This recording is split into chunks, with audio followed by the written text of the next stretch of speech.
नमस्कार, बहुत स्वागत है आप सभी का। आपके साथ मैं अक्षय बिदुआ। आप देख रहे हैं स्वदेश न्यूज। मध्य प्रदेश में औद्योगिक विकास के लिए हर संभव कार्य किए जा रहे हैं। इन्वेस्टर समिट और रीजनल इंडस्ट्री कॉन्क्लेव से न केवल देश बल्कि विदेशों से भी इन्वेस्टर्स को आमंत्रित करने का कार्य किया गया है। ग्लोबल इन्वेस्टर समिट के जरिए सरकार ने प्रदेश को नई ऊंचाइयों पर पहुंचाने का काम किया है। मुख्यमंत्री डॉक्टर मोहन यादव ने अब 10 अलग अलग जिलों में इंडस्ट्री कॉन्क्लेव का आयोजन करने का भी ऐलान किया है, जिससे कि वहां की औद्योगिक संभावनाओं को पहचान कर उन्हें धरातल पर उतारा जा सके। और इसी क्रम में मुख्यमंत्री डॉक्टर मोहन यादव ने चंबल क्षेत्र को सौगात दी है। मुख्यमंत्री डॉक्टर मोहन यादव ने कहा है कि प्रदेश के औद्योगिक विकास का जो सपना देखा है चंबल क्षेत्र, उसमें सुनहरा अध्याय लिखने जा रहा है। चंबल की भूमि उपजाऊ है, कमाऊ है और साथ ही टिकाऊ भी है। चंबल जैसा टिकाऊ जज्बा और कहीं देखने को नहीं मिलता है। मुख्यमंत्री डॉक्टर मोहन यादव ने भिंड जिले के मालनपुर में 1000 करोड़ रुपए की लागत से एलिक्सर इंडस्ट्री प्राइवेट लिमिटेड की आधुनिक मेगा इकाई का भूमि पूजन करते हुए ये बात कही है। इस मौके पर रेडीमेड गारमेंट ग्वालियर की 7 इकाइयों और मुरैना जिले के औद्योगिक क्षेत्र पेपर सेवा की 11 इकाइयों का भी भूमि पूजन किया गया है। उन्होंने कहा कि चंबल अब विकास के नाम से पहचाना जाता है। इस क्षेत्र में प्रधानमंत्री नरेंद्र मोदी की सोच और प्रदेश सरकार के संकल्प के कारण अनेक औद्योगिक इकाइयां प्रारंभ हुई हैं। इन औद्योगिक इकाइयों के प्रारंभ होने से बेरोजगार युवकों को रोजगार उपलब्ध हो रहा है और इसी के चलते सरकार लगातार प्रयासरत है। भिंड, ग्वालियर, चंबल का पूरा अंचल, अरे ये हर युग में हर परिस्थिति में लड़ने का मादा रखता है, हर स्थिति में अपनी विशेष पहचान रखता है। लेकिन काल के प्रवाह में ढंग से ध्यान नहीं दिया गया तो दुर्भाग्य रहा। लेकिन मुझे इस बात की प्रसन्नता है कि हमारे बीच जब हम विकास की बात कर रहे हैं तो विकास के मामले से अब चंबल के अंदर भी आप नीलगिरी के पेड़ लगा करके कमाई कर सकते हैं। ये उसका कारखाने का भूमि पूजन होने वाला है। यूकेलिप्टस, बांस आप आराम से लगाओ। सबकी बांस और यूकेलिप्टस की लकड़ी खरीद करके थोड़ा बहुत बम्बूल भी ले लेंगे, लेकिन सबको मिक्स करके यहाँ ये जो हमारी फैक्ट्री खड़ी हो रही है 1000 करोड़ की, इसके माध्यम से ये भिंड की धरती अब अलग प्रकार से जानी जाएगी। और ये नहीं, ऐसे बहुत सारी प्रकार की इंडस्ट्रियां ढेरों प्रकार की आ रही है, लगातार सिलसिला चल रहा है। और आइए चर्चा की शुरुआत हम करते हैं। हमारे साथ चर्चा के मेहमान जुड़ चुके हैं। इस समय हमारे साथ गुंजन चौक से आप मीडिया पैनलिस्ट बीजेपी हमारे साथ हैं, योगेंद्र तोमर जी कांग्रेस से हमारे साथ हैं और चंबल विकास का एक नया अध्याय लिखने जा रहा है और इसी को लेकर ये भूमि पूजन भी किया गया है। गुंजन चौक से जी, लगातार प्रयास कर रही है प्रदेश की सरकार और हमने मध्य प्रदेश की राजधानी भोपाल में अब तक का एक सबसे अनूठा, सबसे काबिल तारीफ जो यहाँ पर हमने जो आयोजन देखा वो था GIS यानी कि ग्लोबल इन्वेस्टर समिट। और इसे लेकर जहाँ इंटरनेशनल इन्वेस्टमेंट को आकर्षित किया जा रहा है, वहीं रीजनल इंडस्ट्री कॉन्क्लेव्स के जरिए जो प्रयास किए गए थे, अब इस तरह की भूमि पूजन परिणति है कि जो वादे थे वो अब जमीन पर उतर रहे हैं। देखिए, बात की शुरुआत अपने भारतीय जनता पार्टी के मूल मंत्र से ही करूंगी। सबका साथ, सबका विकास, सबका विश्वास, सबका प्रयास। ये सिर्फ शब्द नहीं है, इसको धरातल पे उतारने का काम अगर किसी ने किया है तो वो भारतीय जनता पार्टी की सरकार ने किया है। हमारे यशस्वी प्रधानमंत्री नरेंद्र मोदी जी सिर्फ 4 जातियों की बात करते हैं। महिलाओं का सशक्तिकरण होना चाहिए, युवाओं का कल्याण होना चाहिए, किसानों का कल्याण होना चाहिए और गरीबों का कल्याण होना चाहिए। जिस वर्ग के ये चारों, अगर ये वर्ग अगर कल्याण होता है तो हमारे देश को विकसित राष्ट्र 2047 का जो परिकल्पना आपने और हम सब ने की है उसमें पहुंचने से अब कोई नहीं रोक सकता। अगर हम एक राष्ट्र निर्माण की बात करते हैं तो इन चारों जातियों को, इन वर्गों को सशक्त करने की अब जरूरत है और वही भारतीय जनता पार्टी की सरकार उसी पथ पे आगे बढ़ी है। आपने देखा होगा डॉक्टर मोहन यादव जी की जो सरकार है, तो मैं आंकड़े बताती हूँ। जब हमने संकल्प लिए थे तो हमारे संकल्प पत्र में 456 संकल्प हैं। उन 456 संकल्प को पूरा करने के लिए 5 साल का एक अवधि होती है किसी भी सरकार के पास। लेकिन एक तारीफ की बात यह है कि मैं बहुत गौरवान्वित हूं कि मैं डॉक्टर मोहन यादव जी की सरकार में हूं। आप देखिए, पहले ही वर्ष के कार्यकाल में 456 संकल्पों में से 300 संकल्प पे काम शुरू हो चुका है। 50 से ज्यादा संकल्प पूरे हो चुके हैं जी। आप देखिए, महिलाओं को सशक्त करने के लिए कई पहल किया गया, विकास को लेके जो पहल किया गया वो आपने देखा कि जिस तरीके से नवाचार लेकर आए कि हर एक छोटे क्षेत्र में उन्होंने रीजनल जी लिखा, चाहे वो नंदापुरम हो, चाहे वो जबलपुर हो, इटारसी हो, भोपाल हो। और भोपाल में तो GIS का जो एक सफल आयोजन देखा, जहां पे हमें भारी मात्रा में देश विदेश से निवेश आए, जहां पे एम्प्लॉयमेंट जनरेशन 3 लाख से 5 लाख तक का एम्प्लॉयमेंट जनरेशन सामने दिख रहा है। तो ये दर्शा रहा है कि हम युवाओं के उत्थान के लिए इस तरीके का निवेश लेके आ रहे हैं ताकि हमारे युवाओं को अच्छी से अच्छी नौकरी मिल सके, उनका एम्प्लॉयमेंट जनरेशन हो चुके। गरीब कल्याण के लिए कई योजना लेकर आए, चाहे वो आवास योजना कह ले, चाहे आयुष्मान कार्ड योजना कह ले, महिलाओं को सशक्त करने के लिए लाडली बहना जिस तरीके से चल रही है। कांग्रेस ने तो बहुत इसमें प्रचार प्रसार किया था कि योजना बंद हो जाएगी, लेकिन आज भी वो निरंतर लाडली बहना योजना चल रही है और महिलाओं को सशक्त किया गया है। महिलाओं को आरक्षण आप बताएं। ठीक है, मैं लौटूंगा गुंजन जी आपके पास। योगेंद्र तोमर भी हमारे साथ हैं। योगेंद्र जी हमारे साथ कांग्रेस की ओर से जुड़े हुए। गुंजन जी लौटूंगा आपके पास में। योगेंद्र तोमर जी, अगर प्रदेश विकास करेगा तो निश्चित रूप से यहाँ के लोगों को रोजगार मिलेगा, यहाँ का जो गरीब वंचित वर्ग है उसे अपने स्तर का रोजगार मिलेगा। हमारी चुनौती सबसे बड़ी ये है कि प्रदेश का जो टैलेंट है, जो युवा है, जो पढ़ लिख कर बाहर जाते हैं, हमारे बच्चे पड़ोस में जो युवा हैं, जो यूथ हैं, आपके हमारे परिवार, घर परिवार के लोग, तमाम रिश्तेदारों के, हमने अब तक ये देखा था कि बच्चे पढ़े और बाहर चले गए। क्यों? क्योंकि मध्य प्रदेश में तो रोजगार है नहीं। तो आपको लगता है कि इस तरह की सोच से रोजगारों का सृजन होगा और वो युवा शक्ति हमारी उसका जो है बाहर ट्रांसफर नहीं होगा, उन्हें पलायन नहीं करना पड़ेगा, हमारा प्रदेश उनका उपयोग कर पाएगा? योगेंद्र तोमर जी। देखिए सर, मैं अभी हमारी बहन जो भारतीय जनता पार्टी की प्रवक्ता बैठी थी उनकी बात काफी ध्यान से सुनी मैंने। ये निश्चित है कि भारतीय जनता पार्टी की जो लोक लुभावन जो बातें रहती हैं, जो चुनाव के समय में वादे किए जाते हैं, वो निश्चित रूप से ऐसा लगता है कि प्रदेश का कायाकल्प होने वाला है जी। लेकिन चुनाव के बाद हमें देखने को मिलता है कि वो उन सारी बातों पे भारतीय जनता पार्टी के ना तो नेता और ना भारतीय जनता पार्टी की सरकार अगर बन जाती है तो उस पर काम करने की बात करती और ना ही उस पर चर्चा के लिए आना चाहती है। अभी जो विषय है एक्चुअल में हम उस पर बात करते हैं कि इन्वेस्टर मीट के माध्यम से जो मोहन यादव जी ने बात की है कि रोजगार का सृजन होगा मध्य प्रदेश के अंदर। मैं आपका ध्यान अवगत कराना चाहता हूं कि इससे पहले भी 20 सालों के अंदर माननीय शिवराज सिंह जी जब मुख्यमंत्री थे तो कई बार व्यापारियों के इन्वेस्टर मीट की गई, कई बार जनता का गाढ़ा पैसा इन्वेस्टर मीट के नाम पर खर्च किया गया। लेकिन आज भी बेरोजगारी का आलम यह है कि मध्य प्रदेश के जो युवा हैं, मध्य प्रदेश के जो लोग हैं, वो दर दर भटक रहे हैं। एक समय में कहावत थी कि मध्य प्रदेश के अंदर रोजगार प्राप्त करने के लिए लोग बिहार से, उत्तर प्रदेश से लोग आते थे, लेकिन आज समय यह है कि हमारे यहाँ के लोगों को उत्तर प्रदेश और बिहार जाने की स्थिति है। लोग दिल्ली जा रहे हैं रोज। लेकिन सर लेकिन यादव जी, अभी तो ये जो मालनपुर में 11 इकाइयों का भूमि पूजन किया गया, यहाँ आप देखें नर्मदापुरम में जो माकन नगर के पास में मुहासा करके 3200 एकड़ में जो यूनिट्स लगाई जानी, उसका भूमि पूजन, भूमि आवंटन हो चुका है। तो ये सिर्फ मंच से किए गए वादे हैं? आप देख पा रहे हैं कि ये क्योंकि भूमि पूजन होना, यूनिट्स लगना, ये तो शुरुआत हो चुकी है ना, इकाइयां होंगी, इंडस्ट्री शुरू होंगी, तो निश्चित रूप से काम यहां मिलेगा लोगों को।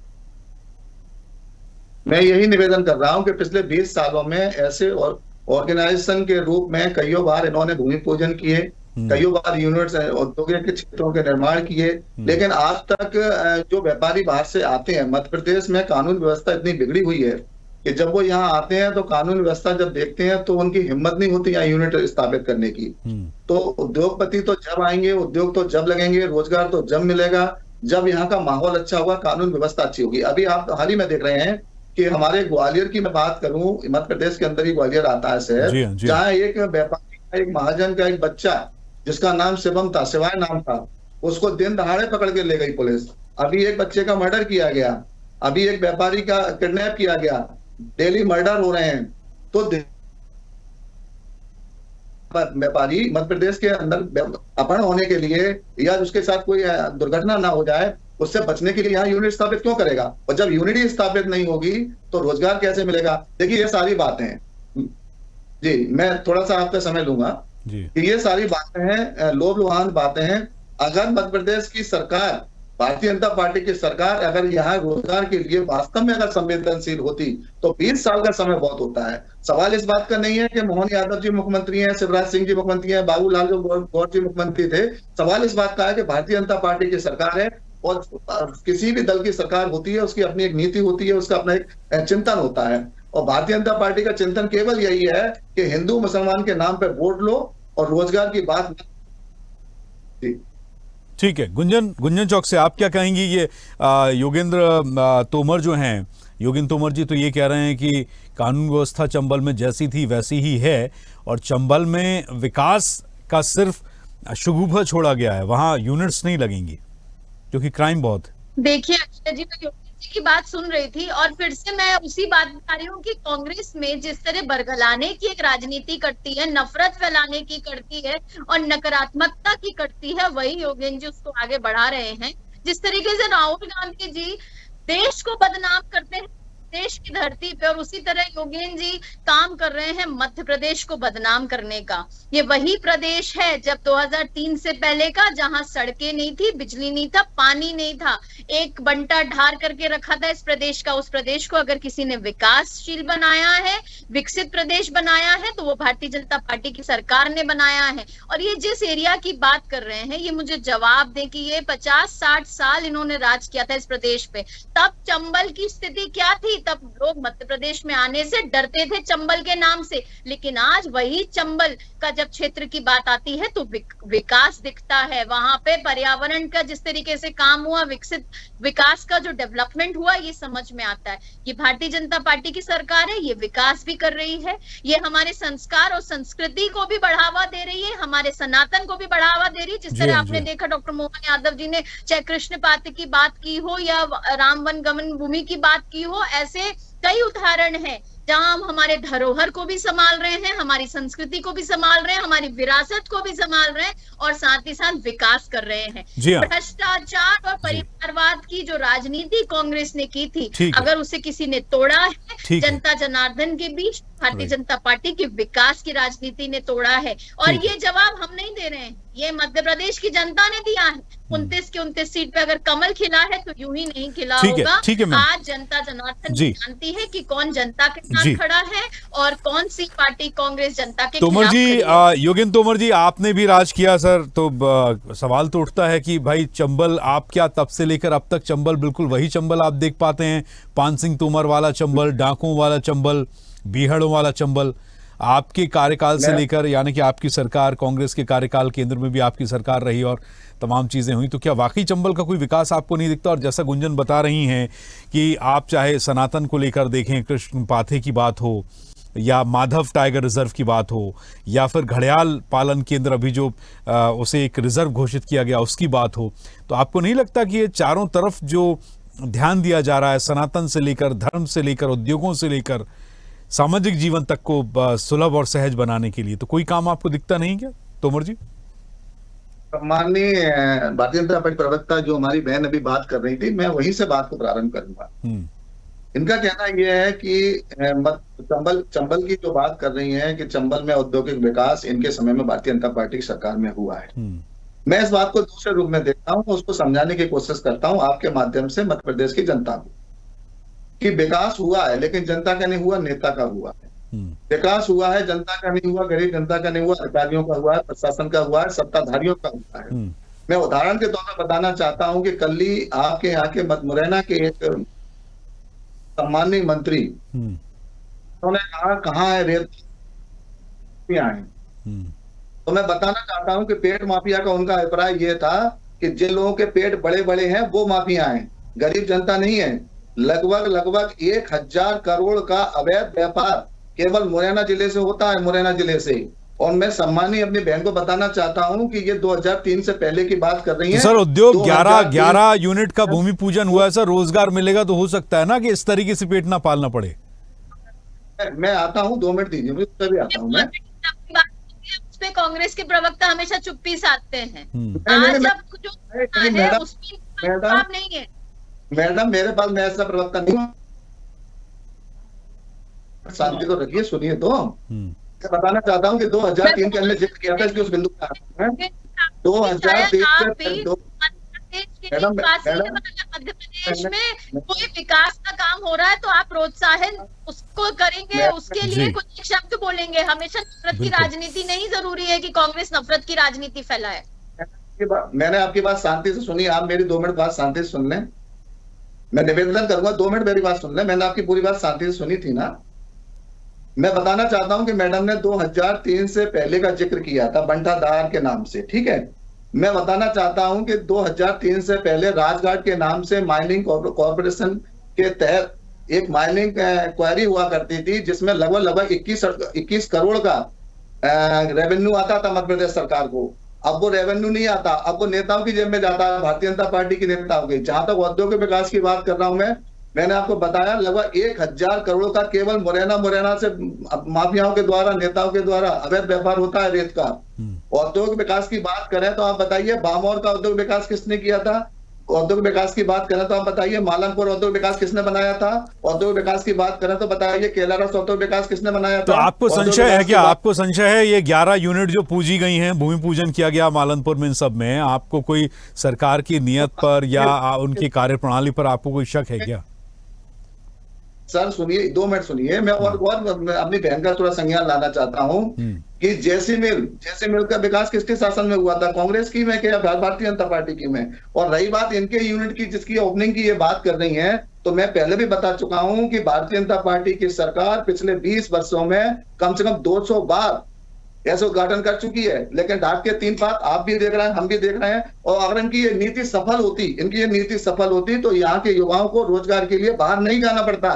मैं यहाँ रहता हूँ, मुझे पता है कि लोग कितने परेशान हैं। और रही बात चुनाव जीतने की जो बात हमारी बहन कर रही थी, तो मैं बताना चाहता हूँ कि इनके चुनाव विकास के नाम पे नहीं जीत रही, ये चुनाव हिंदू मुसलमान के नाम पे जीत रही हैं, ये ध्रुवीकरण के नाम पे चुनाव जीत रही हैं। इनकी ये राजनीति समय तक चलने वाली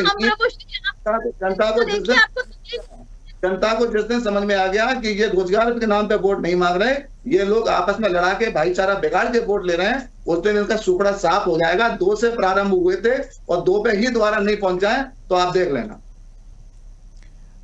गुंजन चौक से आपका बचाव करना बेहतर होगा। अक्षय जी, लोकेश जी की बातें जितनी सत्यहीन और तथ्यहीन थी उससे ज्यादा हास्यप्रद थी कि 29 की 29 सीट पे जिस पार्टी का कमल खिला है वहां ये कहते हैं 2 पे पहुंच जाएंगे। और यूपी का क्या? हिंदू मुसलमान की बात पूरी जनता जानती है, मध्य प्रदेश की भी और इस पूरे देश की भी, कि तुष्टीकरण की राजनीति, बंटवारे की राजनीति, नफरत की राजनीति अगर किसी ने की है तो वो कांग्रेस पार्टी ने की है। भारतीय जनता पार्टी की सरकार ने सिर्फ विकास का काम किया है, हमारी संस्कृति और सनातन को बचाने का काम किया है। ये क्या हिंदू मुसलमान की बात करते हैं? इनके नेताओं के हिसाब से तो प्रभु श्री राम काल्पनिक है।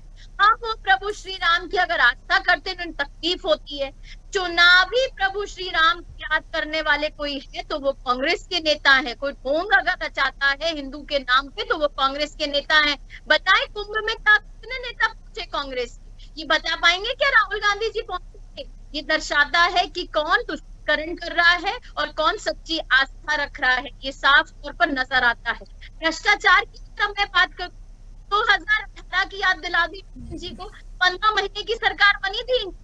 कमलनाथ जी जब मुख्यमंत्री तो नाम लेके बता रही उनके ऊपर निगरानी और करके छापा पड़ा था ईडी का, करोड़ रुपए की धनराशि उस समय उनके घर से मिली थी। फिर ये कहते हैं कि जहाँ भ्रष्टाचार ईडी सीबीआई भी की, जहाँ कहते हैं कि में गड़बड़ी है। तो इनके ये जो बहाने हैं, इनका ये नफरत है, अब जनता समझ चुकी है। जनता ने इसलिए बाहर का रास्ता दिखाया है। और ये नेता के बयानों की बात कर रहे थे, साथ देना तो इनके नेताओं के बयान पर मैं पर्सनल टिप्पणी नहीं करना चाहती, क्योंकि आज हम एक पार्टी प्रवक्ता के तौर पर बैठे हैं। तो पार्टी का पक्ष नहीं रखूंगी कि आज अगर मध्य प्रदेश गरीबों का कल्याण हुआ है, युवाओं हुआ है, महिलाएं यहाँ की सशक्त और किसान, ये मध्य प्रदेश से एक ऐसा प्रदेश जहाँ का किसान अन्नदाता के साथ साथ ऊर्जादाता भी है। यहाँ किसान द्वारा जो ऊर्जा बनाई जाती है वो दिल्ली मेट्रो में यूज होती है। और फार्मिंग अगर हमारे पूरे देश की 40% मध्य प्रदेश का उसमें ठीक है। योगदान है। ठीक है गुंजन जी, समय मुझे इससे ज्यादा और इजाजत नहीं देता है। और योगेंद्र तोमर जी, गुंजन चौकसी जी, सबसे बड़ी बात यह है कि मुझे लगता है कि अगर प्रदेश में विकास की अगर जहां बात हो और युवा शक्ति को रोजगार की जहां बात हो, हर तबके को साथ लेकर चलने की जहां बात हो और उसे लेकर अगर कुछ तरह के प्रयास किए जा रहे हो तो इन्हें सराहना मिलनी चाहिए, इनकी तारीफ होनी चाहिए। बहुत बहुत शुक्रिया आप दोनों का स्वदेश न्यूज को आपका कीमती समय देने के लिए। और फिलहाल इस पेशकश में बस इतना ही। आप देखते रहिए स्वदेश, सबसे पहले देश। नमस्कार। और अपडेट्स के लिए लाइक, फॉलो, शेयर जरूर करें। साथ ही यूट्यूब पर बेल आइकन दबाना ना भूलें और विजिट करें हमारी वेबसाइट swedeshlive.com पर।